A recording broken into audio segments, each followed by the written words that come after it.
묘하게 흘러가고 있는 윤석열 대통령 탄핵 심판 얘기 좀 해보겠습니다. 국회와 유튜브에 나와가지고 이런저런 말을 했던 핵심 증인들이요. 위증 처벌을 받을 수 있는 헌법재판소에 나오니까 말이 달라지고 있습니다. 그 중심에 정형식 재판관이 있습니다. 명확하게 지금 다시 한번 확인하겠습니다. 증인의 생각이나 해석 이런 걸 다 빼고 오로지 들은 얘기 말씀해 보세요. 아직 국회 내에 의결 정석수가 안 채워진 것 같다. 맞습니다. 정확합니까? 예, 150명 얘기했습니까? 150명 나중에 제가 그 말을 했다고 누가 이렇게 얘기를 해줘서 150명이라는 상황을 다시 인식했습니다. 150명 얘기는 들은 기억이 없다. 150명은 그렇습니다. 들었다고요?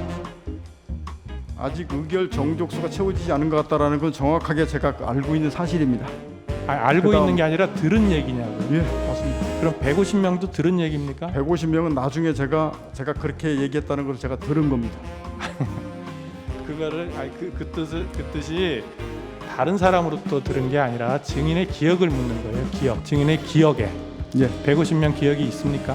예, 150명 기억이 있습니다. 나중에 그 부분 첫째 당일날 없었는데 그 부분 150명 기억을 제가 이해를 했습니다. 이해한 게 아니라 생각이 났어요? 예, 그러면 국회 안으로 들어가서 의사당 안에 있는 사람 데리고 나와라 이렇게 얘기했습니까?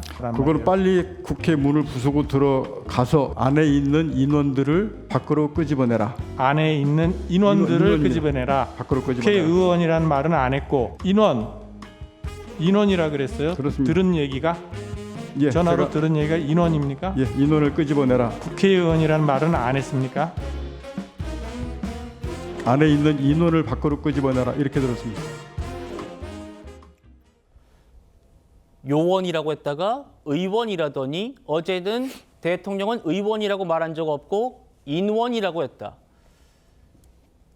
요원, 의원, 인원 이게 다 국회의원을 말하는 거다라는 반론도 있습니다만 곽 전 사령관이 표현이 달라지는 건 분명해 보입니다. 송영훈 변호사님. 국회 측 또 대통령 측에서 끌어내지 못한 저런 답변들을 주심 재판관인 정형식 재판관이 끌어내가지고 지금 좀 화제가 되고 있습니다. 화제가 되고 있습니다만 곽종근 전 특수전사령관의 진술이 근본적으로 달라졌다고 생각하지는 않습니다. 예. 틀에서는 일관성이 유지가 되고 있고요. 그 부분은 어떤 점을 눈여겨봐야 되냐면 곽종근 전 특수전사령관이 윤 대통령과 통화를 해서 대통령으로부터 지시를 받았다고 하는 시각입니다. 시각. 국회에서도 답변할 때 0시 25분에서 0시 35분 사이의 일과 01시 이후의 일을 정확하게 구분해서 이야기를 합니다. 곽 사령관은. 그리고 어제 그 헌재 진술에서도 0시 30분경에 통화를 했다고 하잖아요. 그런데 이걸 윤 대통령에 대한 공소장과 대조를 해보면 그 공소장에는 국회의 군인들이 어떻게 투입을 해서 시간대별로 몇 시 몇 분에 이게 분단위가 이해 자리까지 나옵니다. 그 분단위로 정확하게 어떻게 출동을 해서 언제 국회 경내에 들어가고 언제 본청 건물에 진입을 하고 이게 다 나옵니다. 맞춰보면은 0시 30분경에는 당시 군인들이 국회 본청 안에 제대로 진입해 있지 않았습니다. 그러면 그 시간에 꺼내든 끄집어내든 빼내야 되는 사람은 누굽니까? 그 인원이라고 표현하면 그때는 국회의원과 국회 사무처 직원들 그리고 뭐 보좌진, 당직자 이런 사람들이 있었지 그 안에 우리 군인들이 있었던 게 아니에요. 군인들을 꺼내라고 한 게 아니고 그다음에 또 한 가지 어제 곽 사령관의 진술 중에 매우 중요한 부분이 01시 1분에 국회가 계엄 해제 요구 결의를 한 이후에도 윤 대통령으로부터 그다음에 김영현 전 국방장관으로부터 군을 철수시키라는 명령을 받은 적이 없다는 겁니다. 이거는 김현태 707 특임단장의 진술과도 일맥상통해요. 그리고 곽 전 사령관은 오히려 뭐라고 얘기하냐면 새벽 2시 14분에 김영현 전 장관으로부터 선관위에 다시 군을 보낼 수 있느냐는 질문을 받았다라고 이야기합니다. 그러면은 우리 요원을 빼내라는 얘기를 했다면은 그게 시각이 1시 이후가 됐든 언제가 됐든 나중에 군을 철수시키라는 지시를 받은 적이 있어야 될 거 아니에요. 이런 점에서 요원이냐 의원이냐 인원이냐 이 논쟁은 대단히 부차적이고 사실은 기업적인 겁니다. 이 시각을 정확하게 봐야 된다. 이 부분을 다시 한번 강조해서 말씀드립니다. 예. 박 대변인 좀 다른 생각이신가요?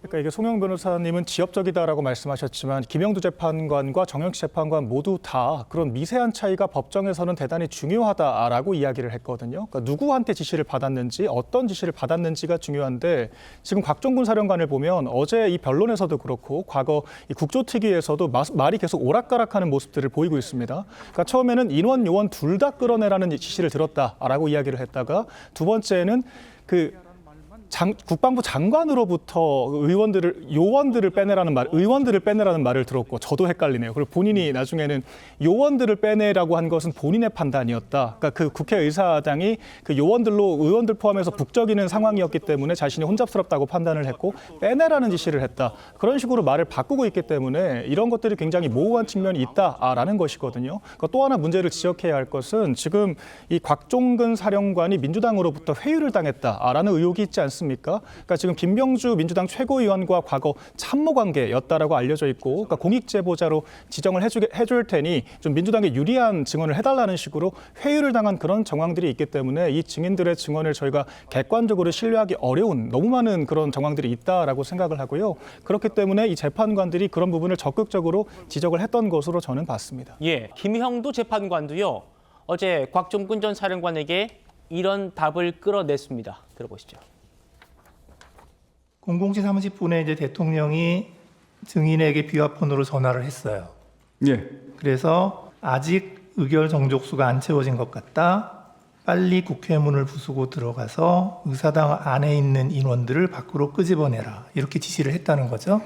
예, 그 통화 내용이었습니다. 예. 근데 이제 그거를 듣고 증인이 공포탄이라도 쏴야 되나, 테이저 건이라도 쏴야 하나, 내부 전기라도 끊어야 하나. 이거는 그 지시를 듣고 그냥 증인이 생각한 거죠. 그건 제 생각입니다. 그러니까 대통령이 지시한 건 아니죠. 예, 그거는 그렇게 하기 위해서 그거를 제가 제 생각을 이렇게 특임단장 참모들한테 논의하면서 물어보고 이렇게 했던 겁니다. 비영표 단장한테 테이저건을 써서 그 부분이 되냐라고 했더니 김현태 단장이 저한테 지금 사람이 너무 많아서 테이저건 쓰면 위험해서 안 됩니다. 라고 저한테 피드백을 바로 했고, 그래서 그러면 하지 마라, 하면 안 된다라고 중지 지시를 그때 했습니다. 그러니까 지금 그 대통령한테서 아까 그 지시를 안 받았으면 증인이 그 생각을 할 이유가 없잖아요. 거기서부터 대부분 출발해서 저걸 어떻게 뚫고 들어가야 되나.